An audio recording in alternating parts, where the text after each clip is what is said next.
Straight ahead on 12 News, plans move forward for a destination park along the Mississippi River. Plus, the dangers of crossing the street. They always just seem surprised that pedestrians exist. A refresher for drivers and pedestrians on the state's Crosswalk Law. But first, gridlock in the construction zone.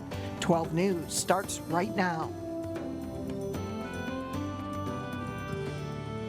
Hello and thanks for joining us. Road construction is putting the brakes on traffic along I-494. A Thursday morning, traffic really backed up when a semi-truck went off the interstate. No one was injured in the accident, but as Eric Nelson found out, a lot of people were delayed.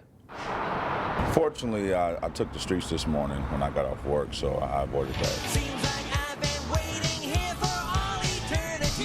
I-494 South was gummed up Thursday morning. Between Bass Lake and Rockford Road, it resembled a parking lot. This traffic jam was the ultimate crawl. We got onto I-494 at 10:21. 20 minutes later, we've only gone 2 miles, and we're still in gridlock. It took us 32 minutes to clear the jam, and that was after rush hour. The choke point was created by a Canadian semi-truck that veered off the road in a construction zone. It took approximately 4 hours to get traffic flowing smoothly again. I get frustrated, try to find alternate routes, but usually you just gotta sit through it. Of course, this could be a precursor of things to come this spring and summer. Usually adds at least 10 minutes. A major construction project means things can clog up at any time on I-494. All these back roads out here, you kind of have to utilize them a little bit more just to avoid the traffic on the stretch of 494. If you do get stuck in I-494 traffic, there is no getting rescued. The key is to just go with the slow flow. Roll down the windows, play some music, or call somebody, talk on the phone while you're sitting there. I catch myself thinking, don't hit the guardrail, don't hit the guardrail. So, I mean, between people doing 45 miles an hour and 65 miles an hour, it's really dangerous, to be honest with you. For some drivers, this road construction season caught them off guard. Maybe they could have fair warned us a little bit more on when that season was going to come. Not just because, the sun's out and it's 70 degrees. On I-494.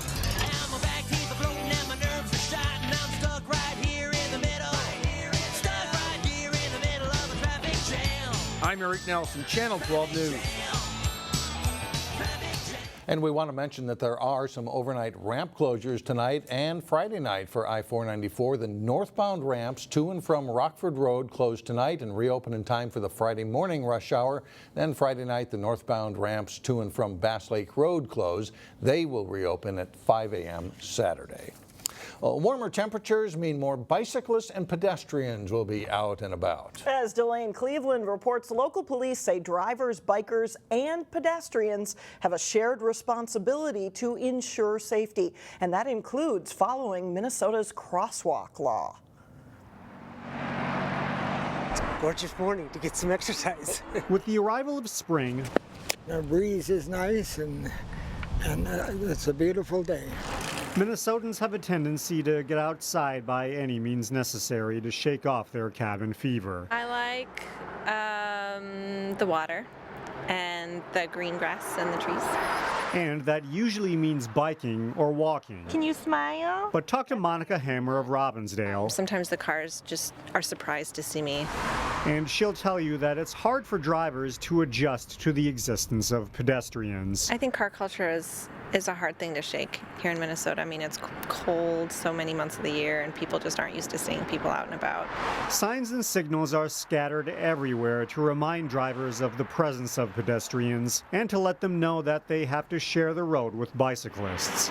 But local police say that even proper signage can't guarantee safety. Anybody who's a pedestrian should be cautious because you're obviously at more risk to be injured than that person who's driving the car. However, drivers should still be aware of the crosswalk law. According to Minnesota state law, drivers are supposed to stop for crossing pedestrians at marked crosswalks and at all intersections regardless of whether they have crosswalks or stoplights. Whether motor vehicle operators abide by that law is another question. The answer to that is always no. pedestrians don't get enough respect. They always just seem surprised that like pedestrians exist, no matter how much signage. While drivers get a bad rap, police say that even if they're following the rules of the road, it's best to proceed with caution. Even if you're in the right and they're in the wrong, you're going to feel terrible if there's a collision. So just be safe. In Robbinsdale, Delane Cleveland, 12 News. Here's another reminder from police. Bicycles are considered as vehicles, so those on bikes are supposed to ride on the right side of the road with traffic and obey all of the same signs as motor vehicles. A West Metro senator says cell phone cases that are designed to look like a handgun need to be banned before someone gets killed.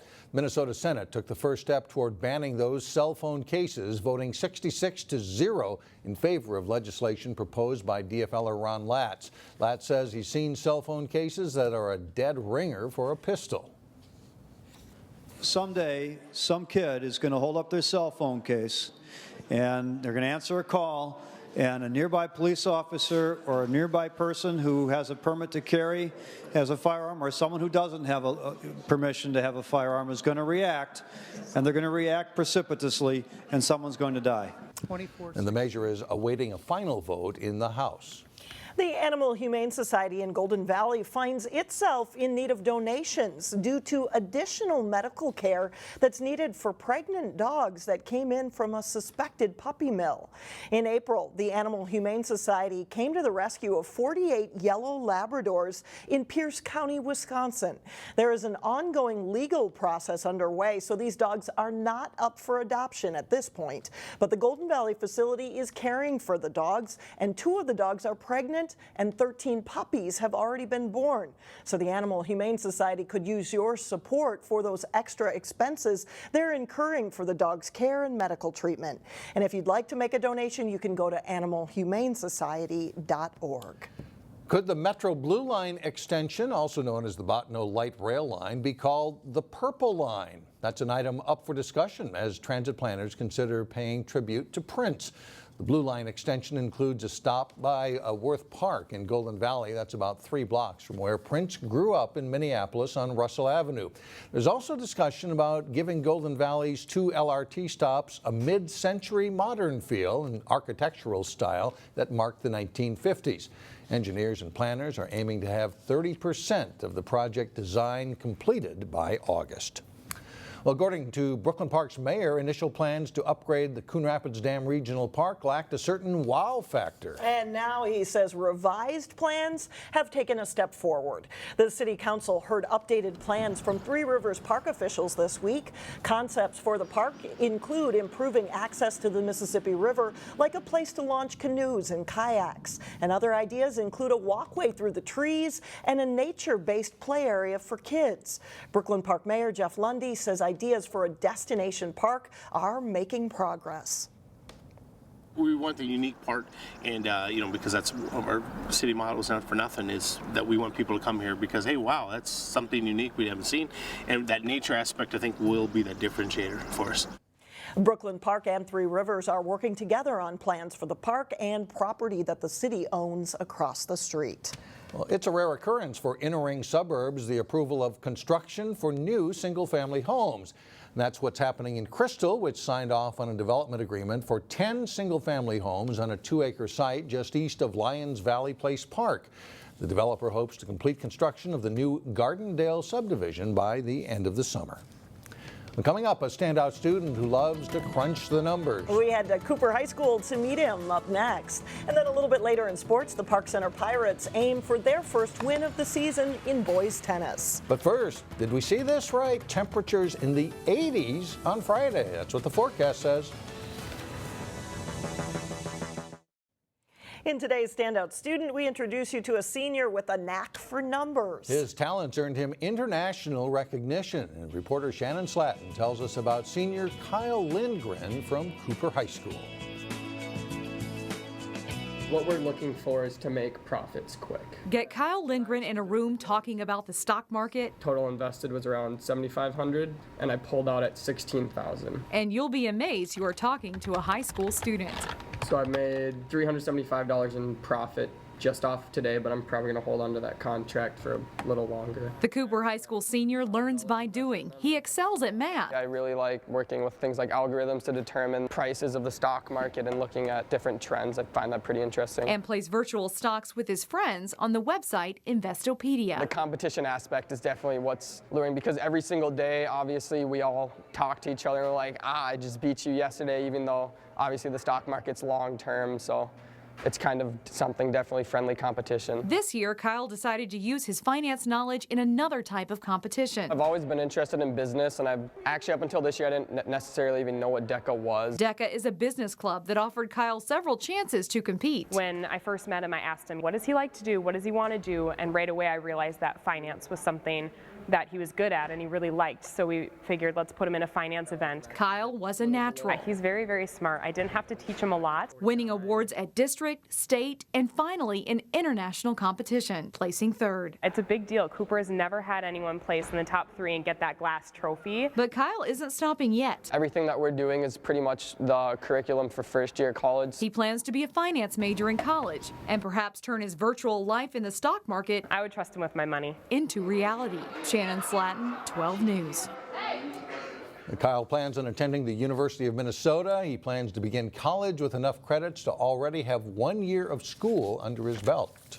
Might have a stock question for him, too. Right, exactly. Looking for a tip. Yeah. Coming up, good Mother's Day timing at Hennepin Tech. But first, a great game between Osseo-Park Center and Elk River in boys lacrosse. Jay Wilcox has the highlights and more when we come back in sports. It's a good race in Northwest Suburban Conference boys lacrosse this spring, with some new teams stepping up to contend. Two of the better squads met up as Osseo-Park Center hosted Elk River. OPC freshman Damon Lingeson gets around the defense and gives his team a 3-2 lead with that goal. Second quarter, Alec Johnson fights through the Elks defense and scores. Osseo-Park Center leads 7-5 at halftime. OPC's Boone Almquist is the leading scorer in the state, and he nets a nifty goal here for an 8-5 lead. In the fourth quarter, Almquist fakes out the defender and lasers the shot in to make it 10-8 Osseo-Park Center. But the Elks rally. The pass down low to Hunter Kivley, and he ties it at 10, and it goes to overtime. Brendan Simons picks up the ground ball and finds Kivley, who goes in for the game winner, his 6th goal of the game. Elk River wins a thriller 11-10. They're 6-0 and alone in first in the conference. It's been a season of streaks for the Hopkins baseball team. A recent 3-game winning streak has now been followed with a 3-game skid. The Royals at home to face Coon Rapids in a non-conference game. Hopkins strikes first, bottom of the second. Alex Bowers drops a single in center field. And Wayland scores as the Royals grab a 1-0 lead. It's mostly Cardinals from there. Jake Dumovich bounces to short. The Royals get to force at second, but the relay to first is low, allowing Avery Lehman to score in the top of the third. Later in that inning, Jake Hansen steps up and drills a hit down the left field line. Dumovich and Jared Crawford score on the play to give Coon Rapids the lead for good at 3-1 through 3 innings of play. Then up 4-1 in the 5th. The Cardinals add a run as Hansen lifts a fly ball to medium deep center. Dumovich tags up to score on the sacrifice fly, and it is 5-1 Cardinals. They add one more on a throwing error as Coon Rapids wins 6-1, handing Hopkins its 3rd straight loss. After covering the Osseo Maple Grove game Tuesday, we have 2 more baseball telecasts for you this week on 12 Sports. Thursday afternoon, league leader Totino Grace visits Champlin Park in a key Northwest Suburban Conference game.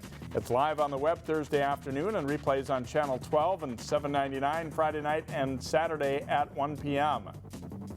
Friday, our crew will be at Cooper for a Metro West ball game between the Hawks and Benilde St. Margaret's. Again, watch that one live on the web at 4:30 Friday, or catch the replay Saturday night at 7 and 10 or Sunday at 1 p.m. In boys tennis, Park Center was shooting for its first victory of the season on Wednesday. St. Anthony paying a visit to Park Center. First singles, and Nathan Tao serves for Park Center and then fires a cross-court forehand winner on the way to a 6-3, 6-1 win over Kevin McCann. Park Center's Andrew Chen is in the far court in the number 2 singles match against Nick Kronig. They exchange volleys before Chen puts away the smash for the Pirates. Same match, and Kronig with the backhander, and then he'll put away the slice backhand try by Chen. Kronig pulls out a marathon three-setter for the Huskies. Alex Vang serves, and Luis Figueroa puts it away for Park Center in the #1 doubles match. They win the first set, but lose in 3 to Mitchell Ronrud and Zach Johnson. But Park Center wins for the first time 4-3. The state softball tournament is just over a month away. Here's a look at rankings in classes that have local teams. Anoka is #1 in the new Class 4A ahead of Park and Jefferson. Rogers is rated #5 and Buffalo is 10th. In Class 3A, Mankato West has the top spot, followed by Winona, Ricori, Visitation, and Becker. Totino Grace and Benilde St. Margaret's are tied for 9th in the rankings. Plymouth's West Lutheran is #3 in Class A. The Warriors are unbeaten coming into their key game against New Life Academy Thursday afternoon. Kirkhoven Murdoch Sunberg is rated #1, followed by New York Mills. So it'll be interesting to see just how many of those teams are around when we get to that state tournament. Absolutely. Thanks a lot, Jay. Still ahead, one happy 7-year-old. And don't forget Mother's Day this weekend. Students at Hennepin Tech have a gift idea next.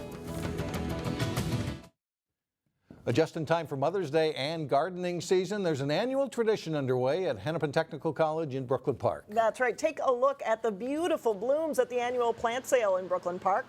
The popular event is run entirely by students in Hennepin Tech's landscape and horticulture program.